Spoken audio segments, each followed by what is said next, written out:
ፎቶዎች ምናምን ሊኖሩ ይችላሉ። በቅርብ ትንሽ አንቺን እንኳን የሚያረጋጋ ሰው ሊኖር ይችላል። በማርያም እንዴት አመሻችሁ ታክቲከኞቹ አስማተኞቹ። በዚህ አጋጣሚ በአዶናይና በጃኒ ምክንያት በጣም ብዙ ሰው ራሱን እየጎዳ ነው። እውነት ራሷን በእጇ የቆረጠች ሆስፒታል የገቡ እንዲህ አልጋ ላይ የወደቁ ከስራ የቀሩ እርጉዝ የታመመ ምናምን። የሰው መውደድ በጣም ደስ ይላል፣ በእውነት ነው የምላችሁ። ነገር ግን ሰው ልጅ ራሱን ሳይወድ ሌላ ሰው ሊወድ አይችልም። ጃኒና አዶናይን የምትወዳቸው ከሆነ መጀመሪያ ራሳችሁ መውደድ አለባችሁ። እጅ መቁረጥ ምን አመጣው? ራስን በሽታ ላይ ይመጣል ምን አመጣው? እናንተም እኮ ለቤተሰቦቻችሁ ልጆች ናችሁ። እነዚህ ልጆች እኮ በሞት አልተለያዩ፣ ተለያየም ብለው ጻፉ እንጂ ከምን ጋር በምን ምክንያት በምን መንገድ ሊመጡ እንደሚችሉ ለምን አትጠብቁ? በተለይ ስፔሻሊ አረብ ሀገር የምትኖሩ እህቶቼ እውነቴን ነው የምላችሁ። ወይ ያሳለፋችሁት ፍቅር ነው፣ ወይ የምትፈልጉት ፍቅር ነው፣ ወይ የእነሱ ፍቅር የሚያስደስታችሁ ነው፣ ወይም ደግሞ ሰላምን የምትናፍቁ ናችሁ ብዙዎቻችሁ። በቃ እኔ ነገርኳችሁ። ጎንደር ላይ ካባ ለብሰው እንደዛ ሾመዋቸው ያየናቸው የሚያምሩ አዶናይ እና ጃኒ ከዛ በበለጠ ሆነው ሊመጡ አስበው ሊሆን ይችላል። ለምንድን ነው ራሳችሁ የምትጎዱት? እናንተም እኮ ለወላጆቻችሁ ልጆች ናችሁ። አረብ ሀገር ሆናችሁ እንዴ ጤና ካላችሁ ትሰራላችሁ። ጤና ከሌላችሁ ግን አይደለም አሰሪዎቻችሁ ቤተሰቦቻችሁ አይፈልጓችሁም። የእናንተስ ህይወት መቀጠል የለበትም ብላችሁ ታስባላችሁ እንዴ? ለምንድን ነው የምታለቅሱት? ለምንድን ነው ራሳችሁ የምትጎዱት እንዴ? እናንተ ውሸታችሁን ነው ማለት ነው። አዶናይና ጃኒን አትወዷቸው። መጀመሪያ ፍቅር የሚጀምረው ከራስ ነው። ራሱን የሚወድ ሰው እንደ ራሱ ሌላውን ይወዳል።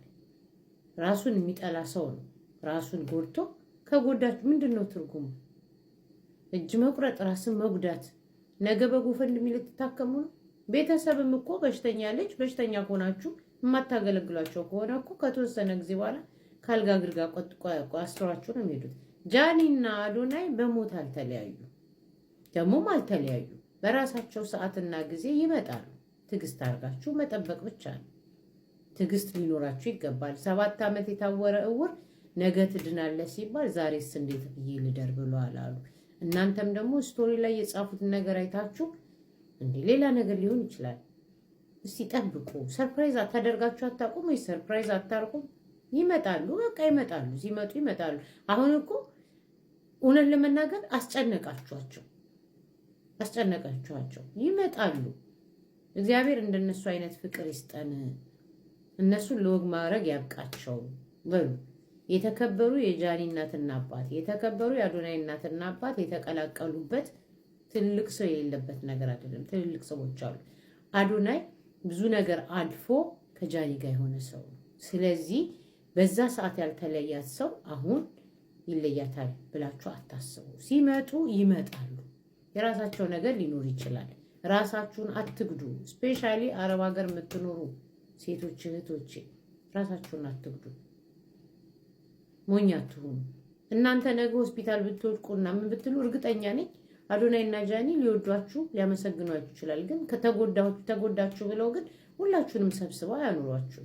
ኑሯቸውን ነው የሚቀጥሉት እንዴ። ከእናትና አባታችሁ ስትለዩ ትዳር ስትይዙ ከሞተ ጋብረን እንሞታለን ብላችሁ ነው እንዴ? ታዲያ ከእናትና አባት ትዳር ይዛችሁ ከምትወጡ እናት ቤት ለምን አትቀሩ? የራሳችሁን ህይወት ስለምትፈልጉ መለወጥ ስለምትፈልጉ አይደለም። ስለዚህ እነሱም በራሳቸው ጊዜና ሰዓት ይመጣሉ። ጠብቋቸው።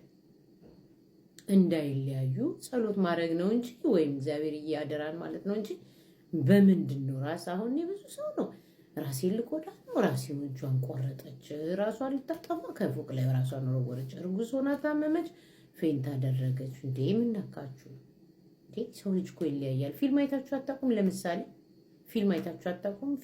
ፊልም ስታዩ እኮ አክተር አይሞት። ስንቴ ልንገራችሁ? እኔ የነገርኳችሁን ነገር በቃ ነገርኳችሁ። ሲመጡ ይመጣሉ። በቃ ትክክል አይደለም እንትናቸው ላይ የጻፉት ነገር ትክክል አይደለም። የቢያኛውም አስደንግጧቸው ሊሆን ይችላል። እስኪመጡ ድረስ ጠብቋቸው። ተጨንቃችሁ አታስጨንቋቸው። እንኳንና ቲክታክ ላይ 1 ዓመት በፍቅር ያሳለፉ ሰዎችና ለዓለም ያስተዋወቃት ጃኒ ቀርታ ቲክቶክ ላይ እንኳን እኮ ከሰው ጋር ተጣልታችሁ አትጣሉ። ስለዚህ እነሱ ደግሞ ፍቅር አለበት፣ መግባባት አለበት፣ መተዋወቅ አለበት። የተዋወቁ ማለት ሁሉ ነገር ያለበት ነገር ነው። በቀላሉ አይሆንም። ጃኒና አዶናይ ይመጣሉ። በቃ ይመጣሉ። አክተሩ አይሞቱ፣ አክተሮች አይሞቱ። ያስለቅሱናል፣ ያንከራትቱናል፣ ያሽከረክሩናል። የህንድ ፊልም አይታችኋል። ጫካ ላይ ለጫካ ላይ ስማት ወይ ላይ ነቃት አሯርጦ ወይም ደግሞ በዚህ ጋር ይገላታል፣ በሌላ በኩል ደግሞ ትመጣለች። ስለዚህ እነሱም ደግሞ ያለውን ይሄ ሚዲያ ላይ ያለውን ነገር መቀነስ ፈልገው ሊሆን ይችላል። ሊቀንስ ሰው አፍ ሲቀንስ ከዛ ሰርፕራይዝ ብለው ሊመጡ ይሆናል። እንዴ ሁሉን ነገር እኮ ማውራት የለብንም። ስለዚህ እህቶቼ እውነት ከልባችሁ እነሱን የምትወዷቸው ከሆነ ራሳችሁን አትጉዱ።